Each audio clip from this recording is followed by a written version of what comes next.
Okay, so get ready because we're diving deep into 100 Years of Solitude. You wanted it, and we're delivering. Garcia Marquez's masterpiece. Seriously mind-bending stuff, family sagas, and magical realism. Yeah, a town, But both enchanting and perplexing. utterly perplexing. A novel that blends the ordinary with the extraordinary, where ghosts and levitation are just part of everyday life. It challenges our perception of reality, Whoa. asking us to consider what's real. So what is magical realism? It sounds pretty trippy. It's a genre that seamlessly weaves fantastical elements into otherwise realistic settings. Mm. In 100 Years of Solitude, Garcia Marquez presents these extraordinary events with a straight face, Straight face. as if they're completely normal. This creates a sense of wonder and forces us to question our own assumptions about the world. Instead of saying, hey, look, a ghost, it's more like, oh, there's the ghost again making tea. Precisely. And that's what makes it so captivating. We're drawn into this world where the impossible becomes possible. This deep dive is your guide to navigating the dense world of Macondo, the fictional town at the heart of the novel. We'll explore its founding. Meet the unforgettable Buendía family. And unpack some of the extraordinary events that make this book so unforgettable. What's fascinating is that the novel starts with a journey.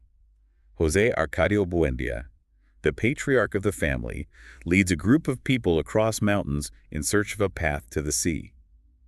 It's a grueling trek, but they're driven by this dream of reaching something beyond the known world. And during this journey, José Arcadio Buendía has a vivid dream of a city with mirrored wall called Macondo Right, almost like a mirage in the desert. Yes, and this dream becomes the blueprint for the town.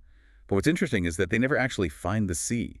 This search, the journey itself, is more symbolic, representing a longing for something, more a desire to escape the confines of their current reality. That's deep. So it's not just about a physical destination, but a search for something intangible. Exactly. Yeah. And this sets the stage for the entire novel, which is filled with journeys, both literal and metaphorical. So they found Macondo based on this dream. And at first, it's like paradise, right? No one dies, the town thrives. And José Arcadio Buendía is inventing all kinds of crazy stuff. Yeah. Right. It's described as this idyllic place full of life and possibility. José Arcadio Buendía, with his insatiable curiosity, tries to bring progress to the town, like creating an ice factory in the midst of the tropics. It's a testament to his boundless imagination. I guess you could say he's the original disruptor, shaking things up in his own way. Absolutely. Yeah. But this period of harmony doesn't last forever. Yeah, because with every utopia comes a dose of reality, and in this case, it arrives in the form of gypsies. Led by the enigmatic Melquiades. Right. The gypsies bring new knowledge and inventions to Macondo, but they also bring a sense of mystery and foreshadowing. Their leader, Melquiades, introduces elements of magic and hints at the cyclical nature of time and fate themes that will play out throughout the novel. So they're not just colorful visitors, they're like harbingers of what's to come, right? Yes, they represent this external force that disrupts the town's initial harmony, introducing elements of the unknown and unpredictable. Speaking of unpredictable, let's meet the Buendía family themselves. They're not exactly your typical family. You could say that again. We have José Arcadio Buendía, the patriarch driven by his thirst for knowledge, but also prone to bouts of madness. He's a fascinating character. Full of contradictions. And then there's his wife, Ursula. Who's like the rock of the family. Right. She's strong-willed and practical, a force of stability in a household that's often teetering on the edge of chaos. Ursula is really the backbone of the Buendía clan. She's the one who holds everything together, navigating the family's triumphs and tragedies with remarkable resilience. And remember that duel you mentioned? The one that forces the family to leave their original village. Yeah. Well, it all stems from a cockfight that goes horribly wrong. José Arcadio Buendía ends up killing Prudencio Aguilar after an argument. This event, the duel and the subsequent haunting by Prudencio Aguilar, is significant because it introduces the theme of guilt and consequence that will follow the Buendías throughout their history. It's like a shadow that hangs over the family, shaping their choices and ultimately their destiny. So even though they try to run from it, the past always seems to catch up with them. Yeah. And this sense of inescapable fate is a recurring motif in the novel. It's as if the Buendías are bound to repeat the mistakes of their ancestors. And then we have their children. First, there are the twins, Colonel Aureliano Buendía, the brooding, introspective one, and José Arcadio II, his more outgoing counterpart. They're like two sides of the same coin. The twins embody different aspects of the Buendía legacy. Aureliano becomes a legendary figure in the civil wars, a solitary rebel fighting for ideals that he eventually comes to question. José Arcadio II, on the other hand, grapples with the weight of his family's history, seeking meaning in a world that's rapidly changing around him. It's interesting how their paths diverge yet remain intertwined. They're both haunted by this sense of solitude, this feeling of being trapped by their family's past. Yes, and this theme of solitude permeates the entire novel. It manifests in different ways, whether it's physical isolation, emotional detachment, Or the inability to connect with others. and let's not forget their sister, Amaranta. She's a complex character locked in a bitter rivalry with Rebecca, the girl they mysteriously adopt into the family. Amaranta and Rebecca's relationship is fascinating. Rebecca arrives carrying a bag of bones, which is never fully explained. It's like this symbol of hidden secrets and the weight of the past. And their rivalry over Pietro Crespi, a suitor who comes to Macondo, highlights the destructive nature of jealousy and the longing for connection that both women experience. So we've got this family full of secrets and simmering tensions living in this isolated town where magical things happen all the time. And things are about to get a lot weirder when the insomnia plague strikes Macondo. This plague is a prime example of how Garcia Marquez uses magical realism to explore complex themes. It starts with people simply being unable to sleep, but it quickly escalates. It's almost like a slow-motion apocalypse, right? People forget how to sleep, Then they forget their memories. their identities, even their own names. And the way Garcia Marquez describes it is both terrifying and strangely beautiful. He writes, "The first symptom was a simple inability to sleep, but then the insomnia progressed to a loss of memory. The sick people would forget the names of things, then the uses of things, then their own names. They became like ghosts wandering aimlessly through the town." It's a powerful metaphor for the dangers of forgetting our past, for how easily we can lose ourselves when we lose our connection to history and memory. And it all starts with these delicious little candy animals that Ursula makes, right? It's an intriguing detail, isn't it? These seemingly innocent treats trigger this catastrophic event. It's almost as if Garcia Marquez is suggesting that even the sweetest things can have unforeseen consequences. And it's a reminder that in Macondo, nothing is ever quite what it seems. Precisely. But while everyone else is losing their minds from insomnia, Ursula is busy expanding the Buendía house, right? It's like she's trying to build a fortress against the encroaching chaos. That's a great observation. The house becomes this symbol of order and continuity in a world that's increasingly fragmented and unpredictable. As Macondo grows and changes, Ursula expands the house, trying to maintain a sense of control and stability. But even her efforts can't completely hold back the forces that are threatening to dismantle their world. It's almost like she's fighting a losing battle, trying to preserve something that's destined to crumble. And that's the tragedy of the Buendía family and of Macondo itself. Yeah. They're constantly striving for something more, for progress and meaning, but they're also haunted by the past and by the knowledge that everything is ultimately fleeting. Wow, that's heavy stuff. So we've got this family wrestling with their past, a town grappling with change, and this underlying sense that fate has something else in store for them. Things are about to get a lot more complicated when a new arrival stirs up trouble in Macondo. But we'll save that for part 2 of our deep dive. Welcome back to our deep dive into 100 Years of Solitude. Last time we left off with Macondo in the grip of the insomnia plague and the Buendía family trying to navigate the chaos. Yes, and it's during this time of uncertainty that a new character arrives.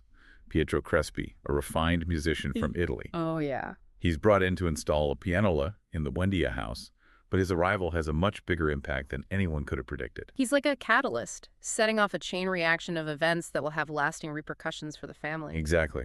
He represents this clash between the traditional world of Macondo and the allure of the outside world, bringing with him music culture. And a sense of sophistication. That's both intriguing and unsettling. And he quickly becomes the object of affection for both Rebecca and Amaranta, leading to a love triangle that exposes the simmering tensions within the family. Their rivalry over Pietro highlights the complexities of their characters and the theme of solitude that runs throughout the novel. Yeah. Each woman, in her own way, is yearning for connection, for love, for a sense of belonging. It's heartbreaking because neither of them truly finds what they're looking for.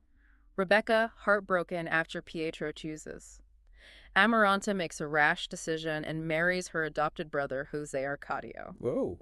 It's a shocking twist that further complicates the already tangled family dynamics. Her decision to marry Jose Arcadio can be seen as an act of defiance, a way of rejecting the societal norms that dictate who she can and cannot love, but it also isolates her, further cutting her off from the rest of the family. And Amaranta, consumed by guilt and regret for rejecting Pietro, chooses a life of solitude, withdrawing into herself and refusing to ever marry. Her self-imposed isolation is a form of self-punishment, a way of atoning for the pain she's caused both herself and others. She becomes a tragic figure trapped by her past and unable to break free from the cycle of loneliness that seems to plague the Buendia family. It's almost as if their destinies were sealed from the moment Pietro Crespi stepped foot in Macondo. His arrival marks a turning point in the novel's setting in motion, a series of events that will unravel the family and ultimately lead to the downfall of Macondo itself. It's a reminder that even seemingly insignificant actions can have far-reaching consequences. And while all this family drama is unfolding, the political landscape is also heating up, leading to the outbreak of civil wars that engulf Macondo and draw Colonel Aureliano Buendia into the conflict. The civil wars represent a larger societal upheaval that mirrors the internal struggles of the Buendia family. They highlight the cyclical nature of violence and the futility of war themes that Garcia Marquez explores throughout the novel. Aureliano Buendia becomes a legendary figure in the wars, almost mythical in his relentless pursuit of rebellion. But even he eventually comes to question the purpose of it all, realizing that the fight for ideals can morph into a struggle for power. His disillusionment is a key turning point in his character arc. He starts out as this idealistic revolutionary, but the endless cycle of violence wears him down. And his realization that they're ultimately fighting for power is a stark commentary on the corrupting nature of ambition. It's a sobering reminder that even the most righteous causes can be corrupted by the pursuit of power. And while Aureliano is off fighting wars, his son Arcadio is left in charge of Macondo. Let's just say he doesn't exactly inherit his father's political savvy. Arcadio's rule is a case study in how power can corrupt even the most well-intentioned individuals. He becomes a tyrant, imposing absurd decrees and ruling with an iron fist. His reign is short-lived but brutal, a stark contrast to the town's earlier period of harmony and prosperity. It's a cautionary tale about the dangers of unchecked power and the fragility of social order. And then we have Aureliano II, the larger-than-life grandson who brings a whole new wave of chaos to Macondo, right?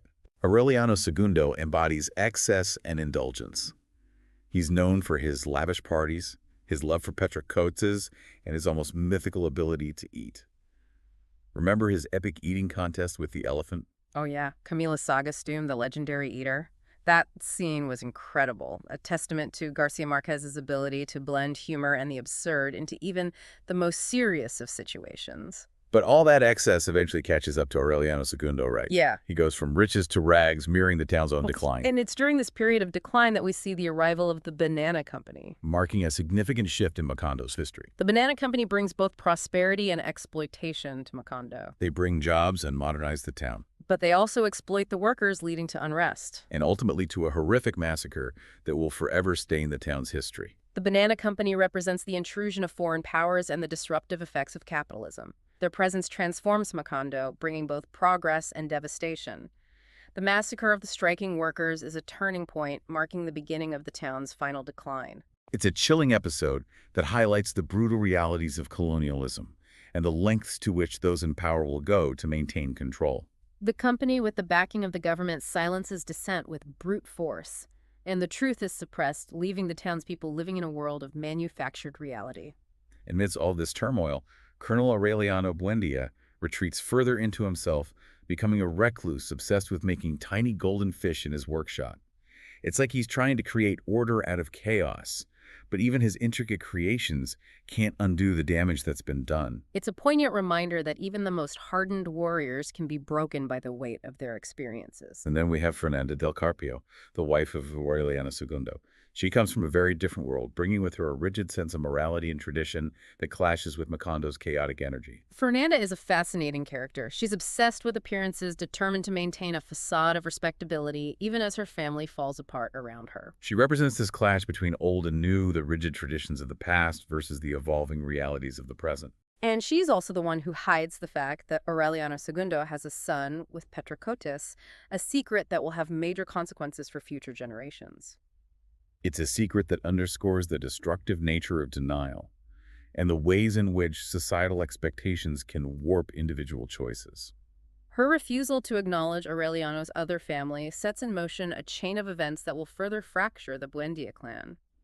It's a reminder that secrets have a way of coming to light, often with devastating consequences. And speaking of secrets and scandals, we can't forget about Meme Fernanda and Aureliano II's daughter, who falls for Mauricio Babylonia, a mechanic who works for the banana company. Mim's relationship with Mauricio is another example of how the personal and the political intersect in the novel.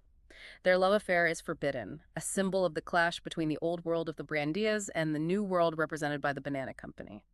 Their love is passionate but doomed from the start. When Fernanda discovers their relationship, she imprisons Mim in the house and ultimately sends her away to a convent. It's a cruel punishment that highlights the lengths to which Fernanda will go to protect her family's reputation, even at the expense of her daughter's happiness. Her actions are driven by fear and a desire to maintain control, but they have tragic consequences.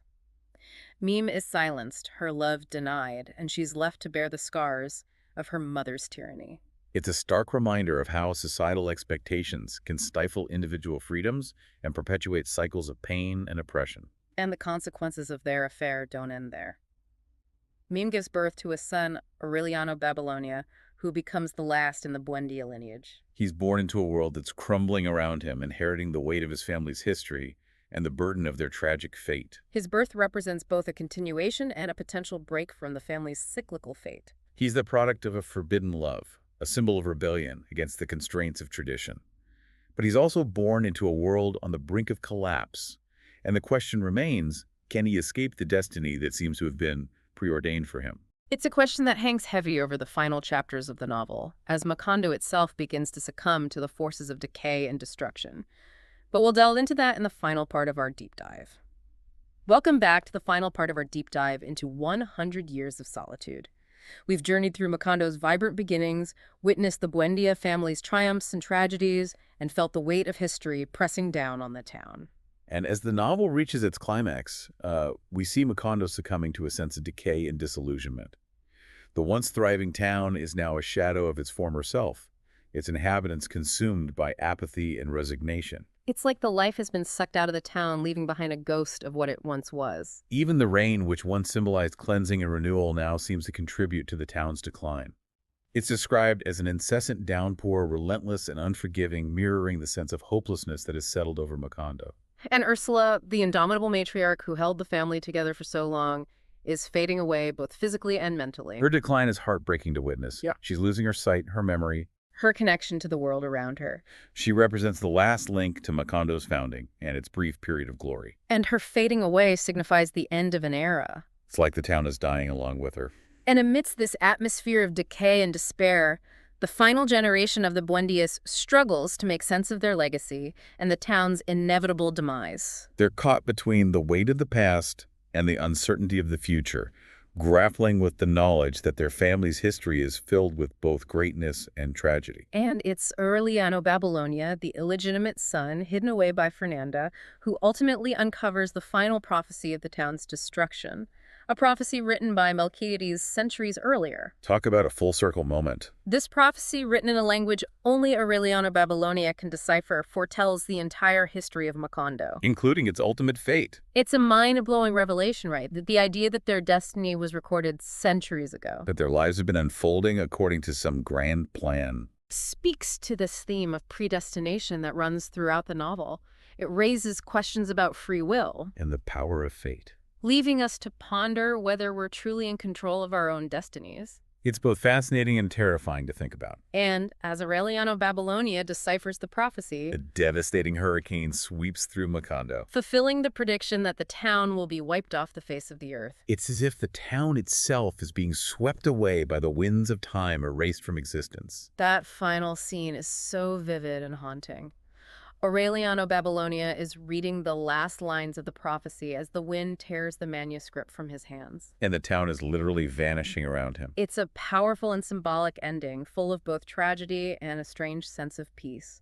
Macondo, once a thriving town full of life and possibility, is reduced to a wasteland, a memory carried only by the wind. Wow. So after this deep dive into 100 Years of Solitude, I'm left with a lot of questions. What are we supposed to take away from this epic journey? That's the beauty of this novel. It raises more questions than it answers, leaving us to ponder the themes of time, fate, solitude. And the cyclical nature of history. It challenges us to consider what it means to build a life, a family, a community, knowing that everything is ultimately fleeting. It's a reminder that even the most vibrant lives eventually come to an end, and that everything we create will one day fade away. But it also offers a glimmer of hope. The novel ends with this idea that the story of Macondo is being told that it hasn't been completely forgotten. The act of storytelling becomes an act of resistance against oblivion, a way of preserving the past. And ensuring that it continues to resonate in the present. Exactly. And 100 Years of Solitude reminds us that even in the face of tragedy, even in the face of solitude, there's beauty and meaning to be found in the human experience. The Buendía family, with all their flaws and misfortunes, represents the complexities of human nature, our capacity for love and ambition, our longing for connection, and our search for meaning in a world that often feels chaotic and unpredictable. So after this deep dive, you might be feeling a bit overwhelmed, maybe even a little melancholic. But I hope you're also feeling inspired by the sheer power of Garcia Marquez's storytelling. And the profound questions he raises about life, death, and the enduring power of memory. We've reached the end of our exploration of 100 Years of Solitude, but your journey has just begun. Take what you've learned here, reread passages that resonated with you, and see what new insights you uncover. And if you're feeling adventurous, dive into some of Garcia Marquez's other works. There's a whole world of magical realism out there waiting to be discovered. Thanks for joining us on this deep dive, and until next time, keep exploring.